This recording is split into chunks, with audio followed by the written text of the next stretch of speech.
there's quite a bit of a tension between U.S. and China. However, at this juncture, U.S. is deeply embroiled in a two-front war. Janet Yellen famously said, "America can afford two-front war," but we all know that's not true. And right now, U.S. is deeply involved in Ukraine, a proxy war against Russia, but also is getting dragged back to the Middle East because of the Israel-Palestine conflict. The leaders of the world's two largest economies came together face to face for the first time in a year. And while there have been historic tensions between the US and China alone, there's also a lot going on all around the world right now. And it always seems to involve the US, at least when it comes to the conflicts, as you have the war in Ukraine, which the US supports, along with Israel's ongoing bombardment of the Gaza Strip, which the US also supports, while China is one of the many countries who continues to call for a ceasefire. So we were joined earlier by a guest to talk about what the two leaders will likely be talking about when they come face to face and what's at stake here for the US and China and the future of their relations as the world's two largest economies. Let's take a listen to that conversation now. Joining me now to discuss is Carl Zaw, host of the Silk and Steel podcast on China, history, culture, and politics. Carl, it's great to have you on the show today. Thank you for inviting me, Rachel. Now, I know that you're there in San Francisco, where we obviously have the Asia Pacific Economic Cooperation Summit.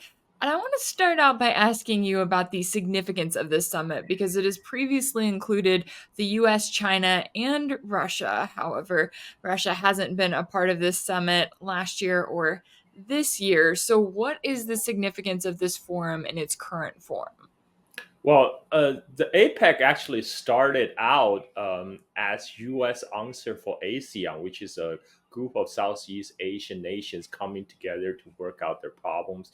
And the idea is the Asia Pacific Economic Forum includes all the nations on the Asia Pacific Rim. So not both in East Asia, but also all the countries in North America, South America that surround Pacific. And it's supposed to be an economic forum. It's a area where nations can come together and trade. But increasingly nowadays, as Asia Pacific region is taking on more prominence particularly because of the rise of China. This forum has become a very important a place for the world leader to gather. For example, we have the much anticipated Xi Jinping and Joe Biden meeting, which has, Xi Jinping hasn't set foot on American soil since he was invited by Trump, I think back in 2017. So that was more than 6 years ago. And when we know Biden and Xi hasn't been on speaking terms lately, so this is a big deal. And as Winston Churchill has said, jaw is better than war. So it's encouraging to see them finally sit together and start talking. Yeah, I know there is always that hope for dialogue. And as you noted, this is a big deal that they're coming together face to face for the first time in at least a year.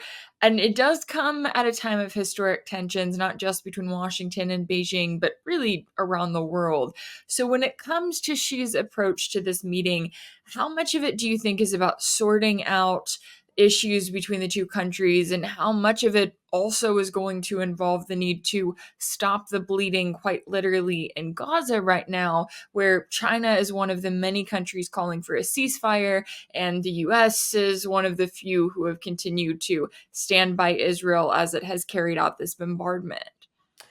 Yes, actually, what the events unfolded in October made this meeting between Xi and Biden even more important. Previously, Xi and Biden they attended the G20 summit in Bali, where I came from, wearing the Bali batik shirt. But at that time they didn't have a formal meeting together. They may have informal meeting on the sidelines, but there's no formal summit between the two because at that time there's quite a bit of a tension between U.S. and China. However, at this juncture, U.S. is deeply embroiled in a two-front war. Janet Yellen famously said, America can afford two-front war, but we all know that's not true. And right now, U.S. is deeply involved in Ukraine, a proxy war against Russia, but also is getting dragged back to the Middle East because of the Israel-Palestine conflict.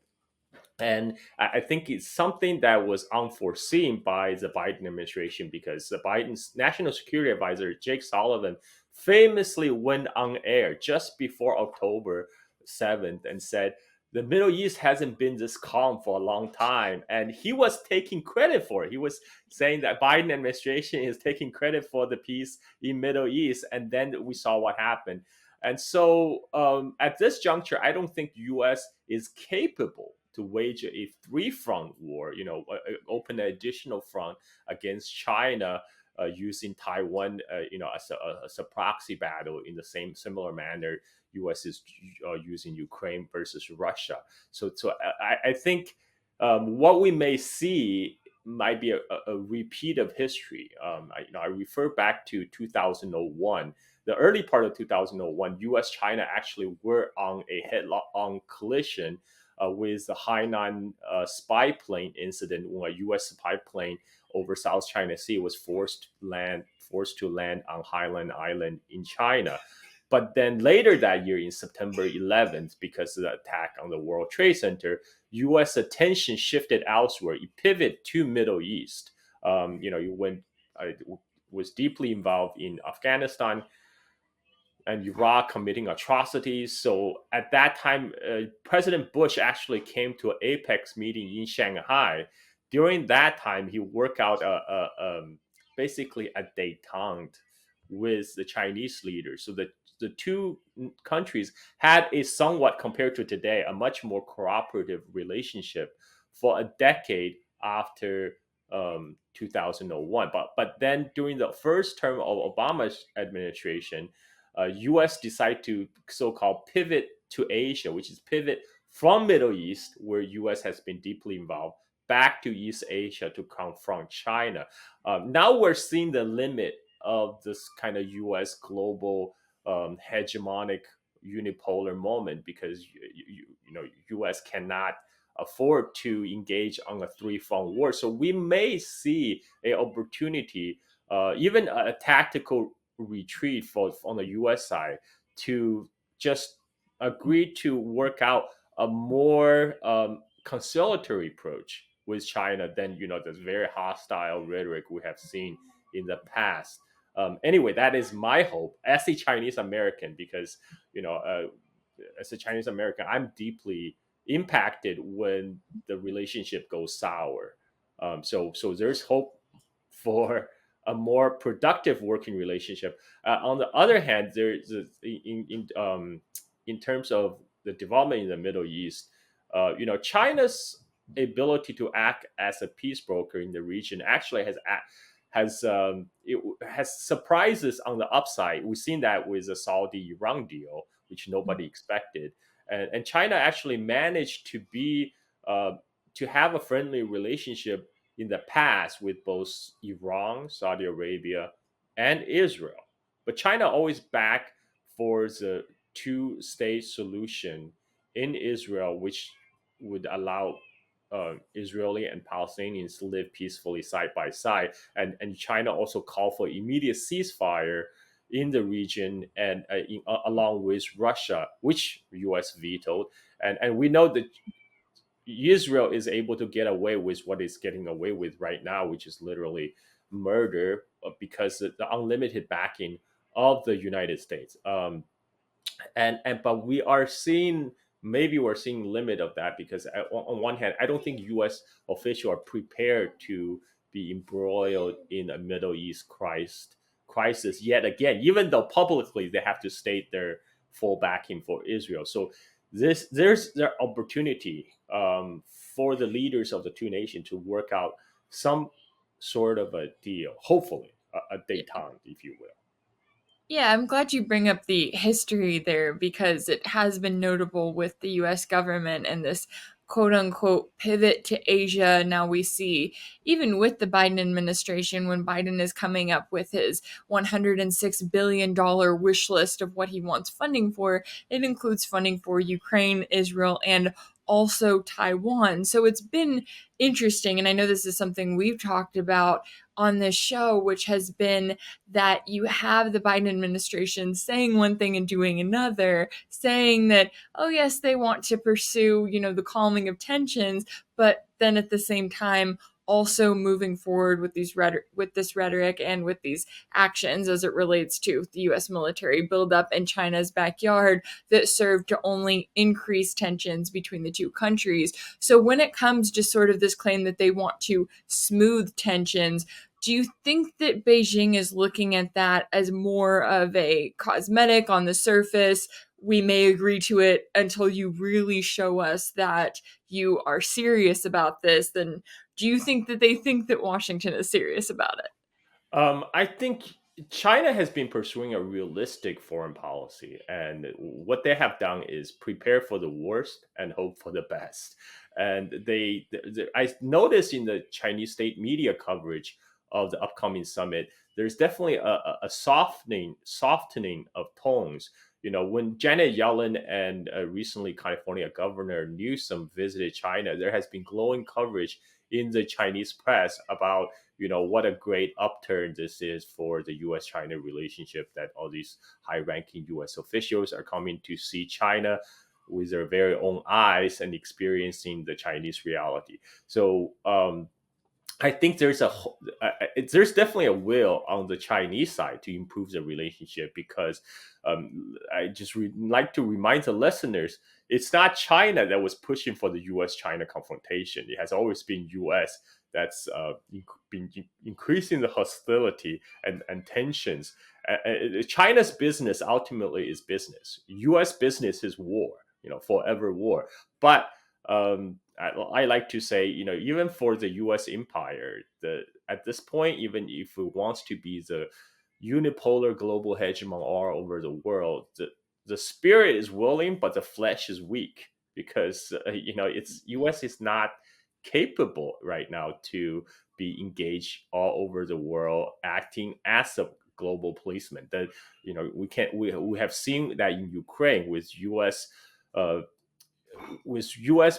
pouring nearly $1 trillion in the defense budget, and supposedly the world's largest economy, and couldn't even produce enough 155 millimeter artillery shells for Ukraine, and because of the deindustrialization in the U.S. heartland, which is real, and it's just ridiculous to think that U.S. in such a state can go head to toe with China, the world's factory. So hopefully there's some senses is finally coming into some leaders in Washington to realize they have to dial down a couple notches, the U.S.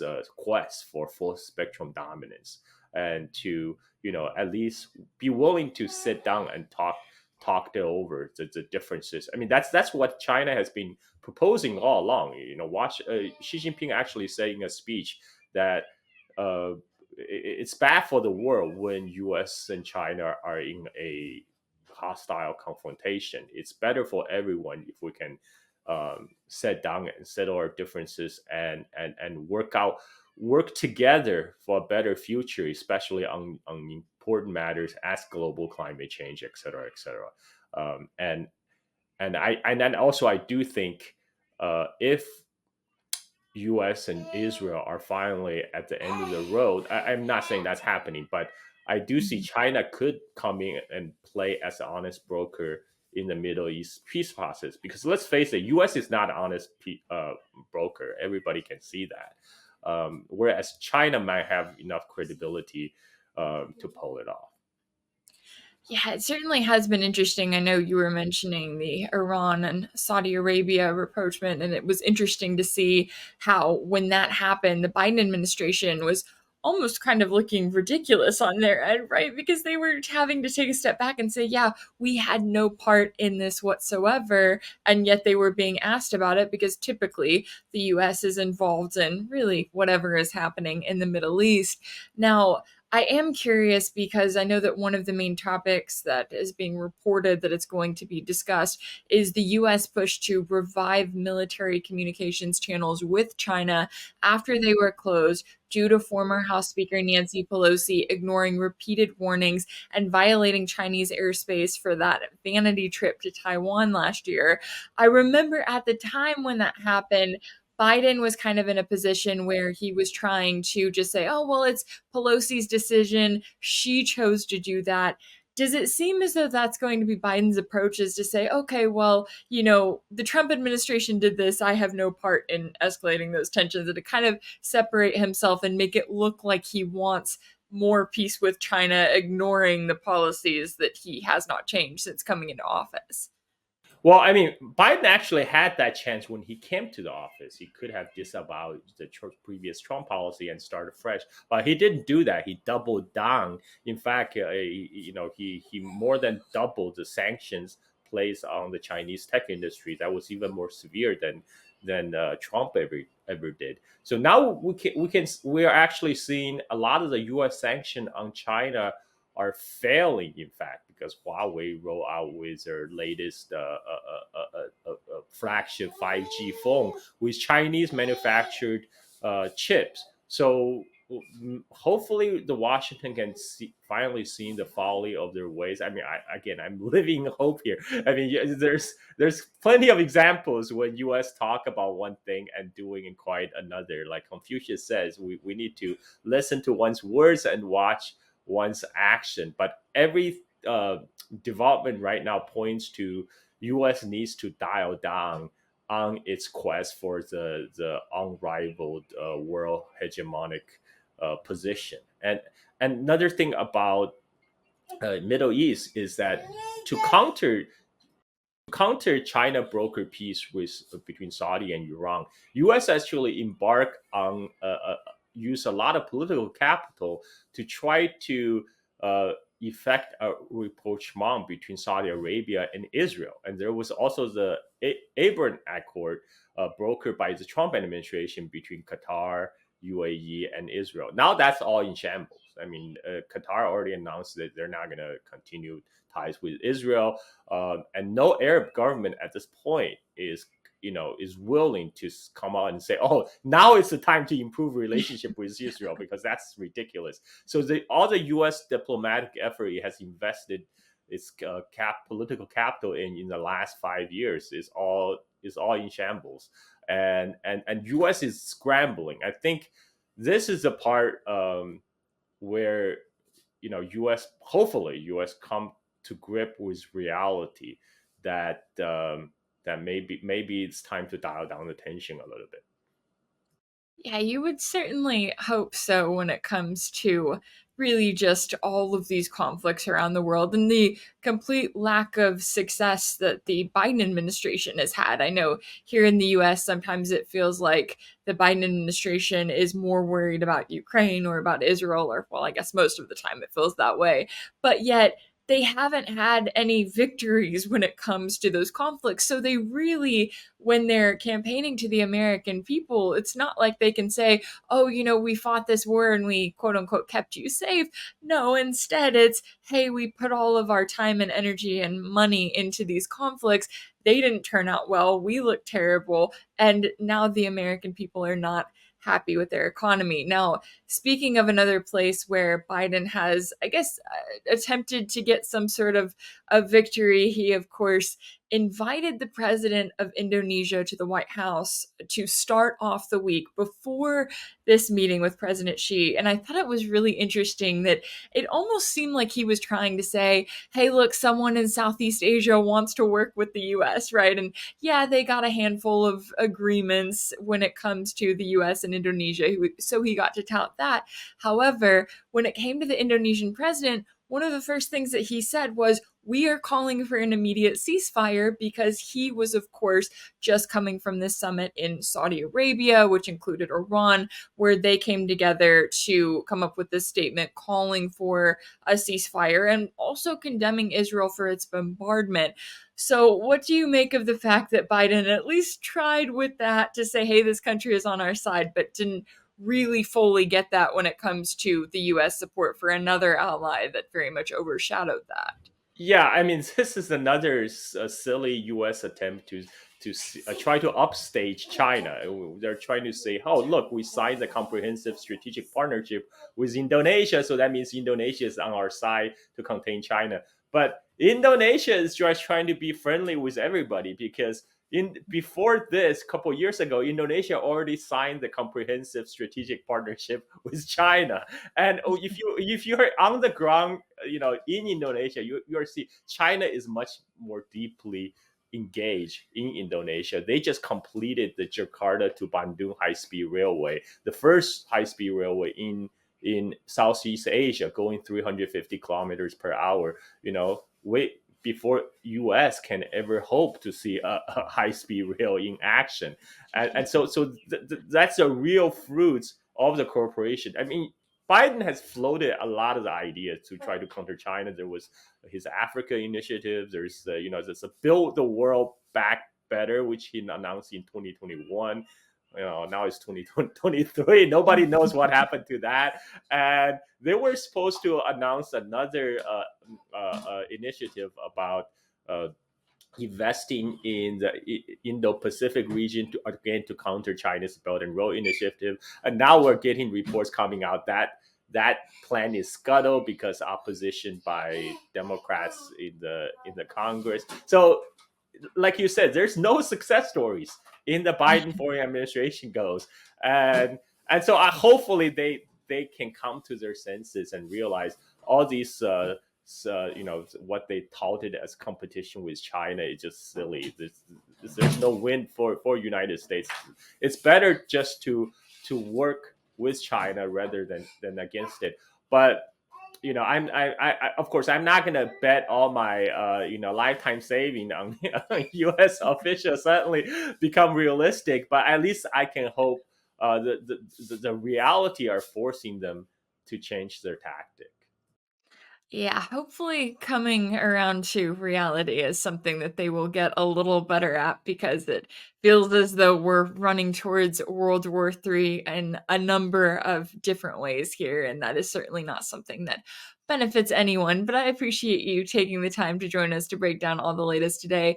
Carl Zaw, host of the Silk and Steel podcast on China, history, culture, and politics. Thank you so much for your time and insight today. Thank you, Rachel. If anything in this video resonated with you, be sure to like it, share it with your friends, leave a comment. And as always, don't forget to subscribe. And if you want to keep up with all of my work, be sure that you're subscribed to my channel on Telegram. That's t.me/Rach Blevins, or my website on Substack. That's at rachelblevins.com. And if you want to support my work, please take a moment to become an exclusive member on YouTube. Just go to my YouTube channel and click join. And for $3.99 a month, you get access to all sorts of exclusive perks when it comes to my work. As always, thank you guys so much for all of your support. I'll see you next time.